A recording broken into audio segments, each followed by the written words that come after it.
Everyone, welcome back. मैं ज्योति शर्मा। इस video में आपके साथ जॉन डन की poem death be not proud के एमसीक्यूज डिस्कस करूंगी।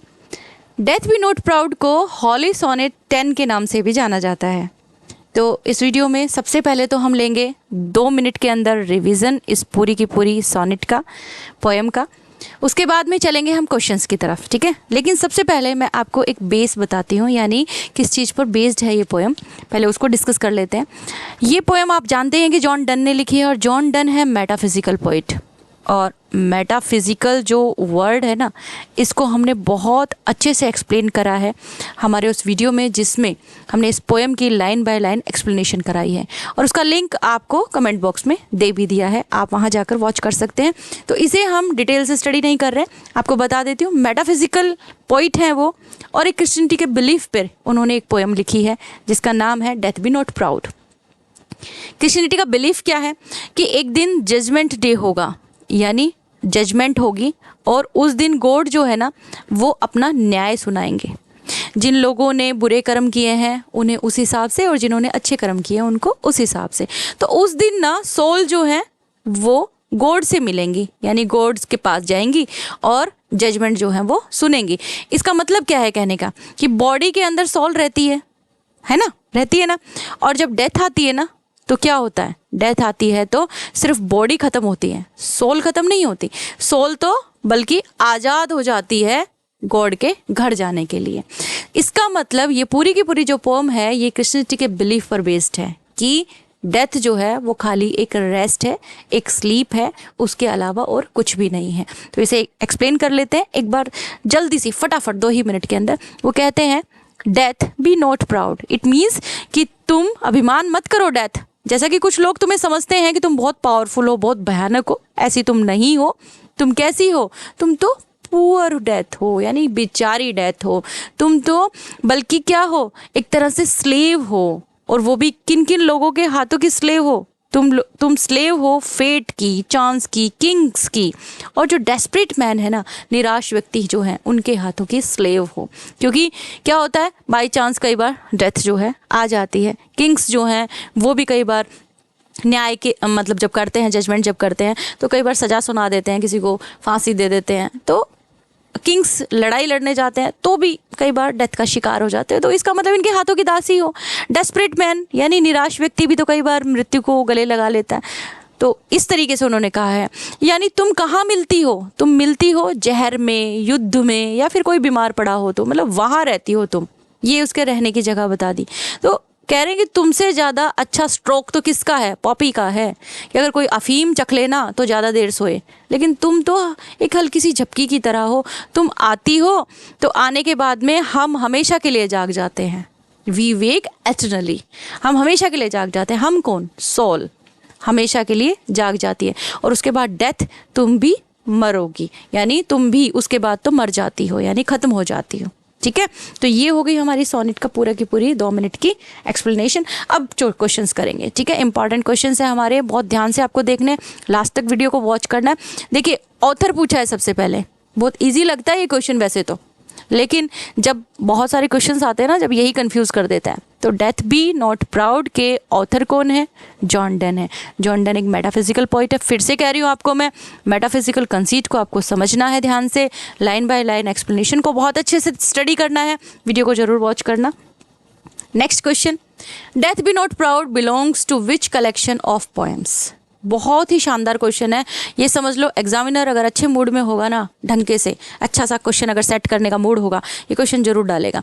द हॉली सोनेट है कलेक्शन, हॉली सोनेट 10 के नाम से भी इसको जाना जाता है। वेरी फर्स्ट में ही मैंने आपको बताई थी ये बात। इसके अलावा डिवाइन मेडिटेशन भी कलेक्शन का नाम है। अगर हॉली सोनेट्स ना लिखा हो और डिवाइन मेडिटेशन आ जाए तो ये भी करेक्ट आंसर होगा। ओके, तो ध्यान रखना आप इस बात का, डिवाइन मेडिटेशंस। क्लियर, चलिए नेक्स्ट क्वेश्चन की तरफ चलते हैं। जॉन डन का जन्म कब हुआ था? जॉन डन का जन्म हुआ था 1572 में। नेक्स्ट क्वेश्चन, स्पीकर डेथ को किससे कंपेयर कर रहे हैं? What does the speaker compare death to in the poem? Poem के अंदर किससे कंपेयर कर रहे हैं? मॉन्स्टर नहीं बताया, किंग नहीं बताया, फ्रेंड नहीं बताया, उसे दासी बताया है ना कई लोगों के हाथों का, fate, chance, kings and desperate man. ये क्वेश्चन भी आएगा। In this poem John Donne is, क्या कर रहे हैं जॉन डन? चैलेंज कर रहे हैं डेथ को एक तरह से सीधा सीधा, कि इतनी पावरफुल नहीं हो तुम, इतनी डरावनी नहीं हो जितना लोगों ने तुम्हें समझ रखा है। चैलेंज कर रहे हैं ना।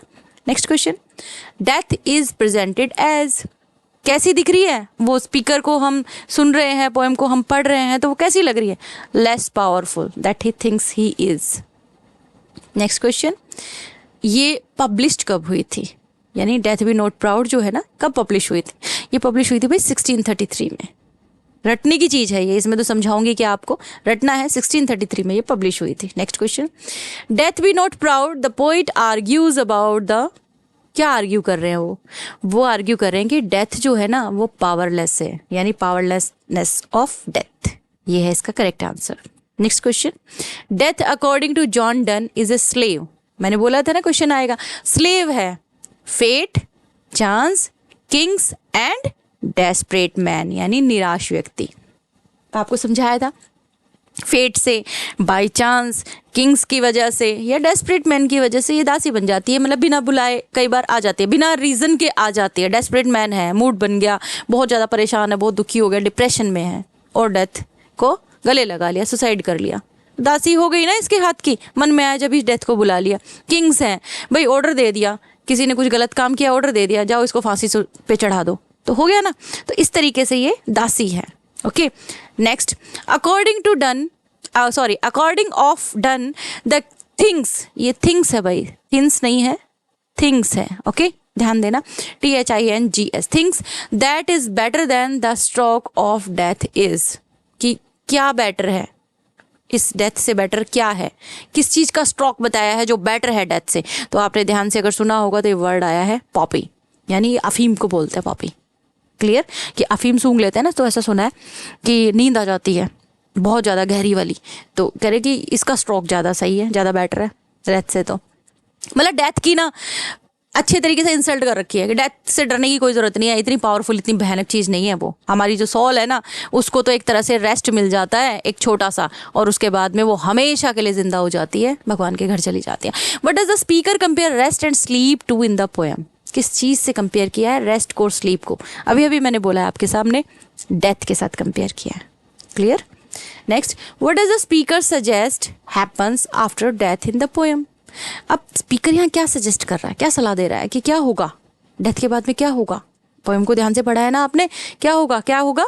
हम लोग हमेशा के लिए जाग जाएंगे। कहा है ना कि आत्मा जो है एक बार अगर शरीर से निकल गई तो फिर डेथ का उसके ऊपर कोई प्रभाव नहीं पड़ने वाला, फिर तो डेथ ही खत्म है समझो, तो हम हमेशा के लिए जाग जाएंगे। Next question, what is the rhyme scheme? Important question है और बहुत ही ईजी भी है। इसका राइम स्कीम क्या है?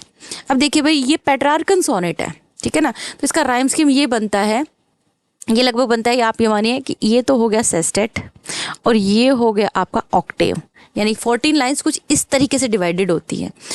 8 + 6 = 14, क्योंकि सोनेट है, पेट्रार्कन सोनेट है। 8 होते हैं, 8 लाइन्स जो होती है ना उनको ऑक्टेव बोलते हैं, ऑक्टेव 8 लाइन्स को, और 6 लाइन्स जो होती है ना उनको बोलते हैं सेस्टेट। ठीक है, तो ये दोनों मिलके 14 लाइंस का ये सोनेट तैयार करते हैं, और ये पेट्रार्कन सोनेट है, इसी तरीके से लिखी गई है, तो इसका राइम स्कीम ये बनता है। क्लियर है? अब राइम स्कीम निकालने का तरीका जो है वो तो मैं हमेशा हर एक वीडियो के अंदर डिस्कस करती हूँ आपके साथ में, जब भी पोएम पढ़ाती हूँ। लास्ट जो वर्ड है उसको आपको बोल के देखना है और उसी हिसाब से आप राइम स्कीम निकाल सकते हैं किसी भी पोएम का, किसी भी पोएम का। इस वर्ड को बोलो, दी साउंड को मान लिया ए, दी के जैसा आपको यहाँ कौन नज़र आ रहा, मी, तो ये भी हो गया ए। सो इसको मानो बी, क्योंकि ए से अलग है, तो ये हो गया बी। थ्रो, सो थ्रो, सेम साउंड आया ना ओ ओ करके, तो ये हो गया बी। इस तरीके से राइम स्कीम जो है ना ये आप निकाल लेना, आपको लर्न जो है वो इस तरह से करनी है ये। क्लियर। नेक्स्ट क्वेश्चन पे चलते हैं। किस तरह की सोनेट है डेथ बी नॉट प्राउड? अभी अभी आपको बताया मैंने, ये पेट्रार्कन सोनेट है भाई, है ना। 8 + 6 = 14 वाले पैटर्न में लिखी हुई, ऑक्टेव, सेस्टेट, इस तरीके से। Clear. Next, what is the main theme? Yes, very important, very easy. Love तो है ही नहीं, नेचर है ही नहीं, वार है ही नहीं, डेथ डेथ डेथ की ही तो बात हो रही है, तो थीम भी डेथ है। Next question, what does death do with poison, war and sickness? Death क्या करती है इनके साथ में? भाई देखो, जहर खा लिया तो डेथ आ जाएगी, वार हो रही है तो किसी ना किसी की डेथ तो आनी आनी, सिकनेस है तो कई बार डेथ आ जाती है, भाई बीमारी के अंदर मृत्यु आती है, तो इन्हीं के साथ रहती है ये, ड्वेल्स विद देम, इनके साथ ही रहती है, पॉइजन के साथ, वार के साथ, सिकनेस के साथ। क्लियर है? Next question, to what is death described as a slave? Slave किसकी है डेथ? स्लेव है fate, chance, kings and desperate man, और इसको हमने एक्सप्लेन कर ही लिया है ऑलरेडी, तो ये आपका करेक्ट आंसर है। Next question, how does the speaker invasion the future of death? तो इसके बारे में क्या बात हो रही है कि फ्यूचर क्या है डेथ का, क्या विजन है? वो कहता है कि death will be overcome, death will be overcome, death को जीत लिया जाएगा, डेथ भी मर जाएगी एक दिन, मतलब कहने का मतलब ये है कि डेथ जो है ना वो भी खत्म हो जाएगी। जब सोल जो है वो बॉडी से निकल कर और गॉड से मिल जाएगी तो डेथ का इम्पैक्ट सोल पर हमेशा के लिए खत्म हो जाएगा। Clear? Next question, in the line die not poor death, poor देखो इस पे ध्यान देना, what is the tone of the speaker? अब देखो, पुअर डेथ, डेथ है, एक इंसान की जिंदगी खत्म हो रही है, कितनी भयानक चीज है देखा जाए तो, लेकिन पुअर बोला है, बेचारी, तो क्या हुआ है? सिंपैथी नहीं है यहाँ पे, सिंपैथी के तरीके से नहीं बोला है पुअर, नहीं, यहाँ स्पीकर ने मजाक बनाया एक तरह से डेथ का, कि तुम अपने आप को बहुत पावरफुल समझती हो ना कि जिंदगी खत्म कर देती हो। नहीं, क्रिश्चियनिटी के अंदर तो ये माना जाता है कि सोल को मुक्ति मिल गई शरीर से और अब वो अपने परमानेंट होम जाएगी, तो मौकरी करिए, एक तरह से मॉकिंग है यहाँ पे। क्लियर है? मजाक बनाना। ओके, कोई सीरियस नहीं है, इंडिफरेंट नहीं है, सिंपैथेटिक नहीं है, किसी तरह से भी मॉकिंग है ये। Next question, what is the form of the poem death be not proud? Form क्या है?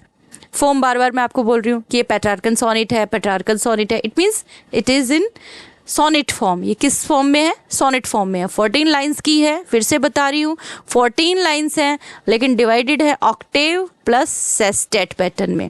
8 lines means Octave and 6 line means sestet. Yes, okay, पूछ लेंगे आपसे कि 6 लाइन्स जो हैं उनको क्या कहा जा सकता है, ऑक्टेव जो है वो कितनी लाइन्स का कलेक्शन होता है, पूछा जा सकता है। कैसे भी घुमा फिरा के एग्जामिनर पूछ ले। आप तो माइंड को ना एकदम यहाँ रख के एकदम से ध्यान से सुनो चीज़ें, एकदम से यहीं से समझ लो, क्वेश्चन तो आना ही आना है। क्लियर है?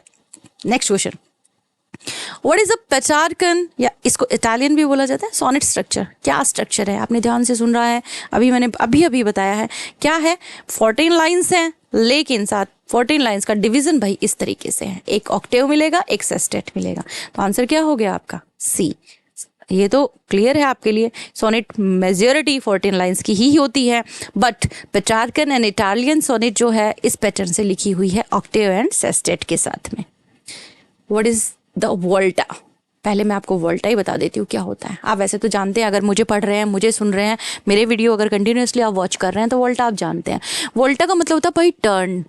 हाँ, वोल्टा होता है एक टर्न, ठीक है, एक पोइटिक फॉर्म की तरह एक यूज़ होता है ये वोल्टा। यानी मान लीजिए आप किसी डेफिनेट चीज़ की बात कर रहे हैं, कंटिन्यूसली आपने बहुत सारी लाइन लिख दी, लाइन 2 3 4 5 6 7 8 लाइन लिख दी आपने। 8 लाइन में एक ही गीत गाए जा रहे हैं, आप किसी चीज़ की तारीफ़ कर रहे हैं एकदम से, लेकिन वो तारीफ़ करते करते एकदम से आपने टर्न ले लिया, कोई बदलाव आ गया, या यहाँ आप कोई कंक्लूजन आपने स्टार्ट कर दिया लाइन नंबर 9 10 11 12 13 14 के अंदर, जो आगे की जो लाइन है, तो उनके अंदर ये जो आपने यहाँ बीच में जो ये बदलाव लिया है ना, थोड़ा चेंज करा है ना, उसको दैट इज़ कॉल्ड वोल्टा। ये वोल्टा होता है। और यहाँ जो वोल्टा है ना, हमारी जो ये जो सोनेट है, इस सोनेट के अंदर वोल्टा 9th लाइन के अंदर आता है। 9th लाइन, 8 लाइन, यानी जो ऑक्टेव जब हमारा खत्म हो जाता है ना, ऑक्टेव के बाद में फिर आता है वोल्टा, तो इसका आंसर होगा 9th लाइन। वोल्टा जो है ना वो पेट्रार्कन सोनेट के अंदर यूजुअली 9th लाइन के अंदर आता है। Next, what is the literary period to which John Donne belongs? बहुत ही इंपॉर्टेंट है, कौन सा लिटरेरी पीरियड है जिससे जॉन डन बिलोंग करते हैं? तो इस पीरियड को ना रेनेसा पीरियड बोला जाता है, रिवाइवल ऑफ लर्निंग, है ना, ये Renaissance period. Which collection includes the poem death be not proud? Death be not proud जो है ना वो लिया हुआ है सॉन्ग्स एंड सोनेट्स से, सॉन्ग्स एंड सोनेट्स से, है ना। हम जैसे हॉली सोनेट्स बोला है, सॉन्ग्स एंड सोनेट्स है, डिवाइन मेडिटेशंस है, ये इसके करेक्ट आंसर्स हैं, songs and sonnets, holy sonnets and divine meditations. Next question, what does Donne assert about death in the final lines of the poem? Final line के अंदर क्या कहता है? फाइनल लाइन का मतलब क्या मीनिंग निकलता है एक तरह से, कि डेथ को कहता है कि भाई तुम भी ना मर जाओगी, तुम भी खत्म हो जाओगी, तो इसका मतलब क्या है? Death will be overcome, death को भी जीत लिया जाएगा। What was John Donne's profession? John Donne by profession क्या थे? वैसे क्या करते थे वो लॉयर नहीं थे, ना वो फिजिशियन थे, ना ही सोल्जर थे, वो एक पादरी थे, क्लर्जीमैन। मैं चर्च के अंदर काम करते हैं ना जो लोग, वो उनको क्लर्जीमैन बोलते हैं। तो वो क्या थे? बाय प्रोफेशन क्लर्जीमैन थे। What is the main poetic device used in death be not proud?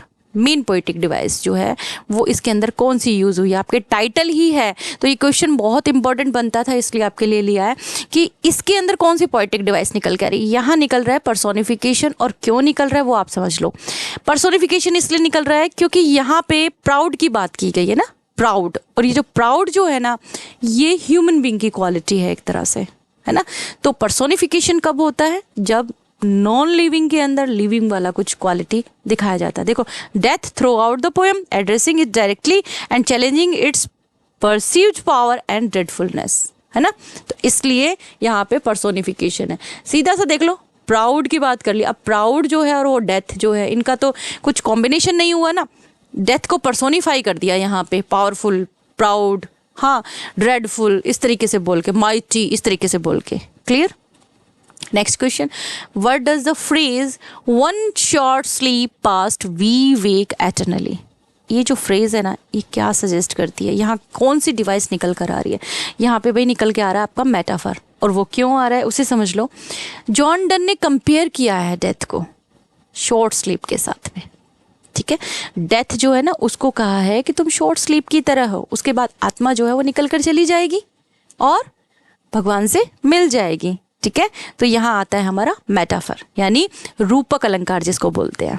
Next question, which literary device is employed when the speaker says die not poor death?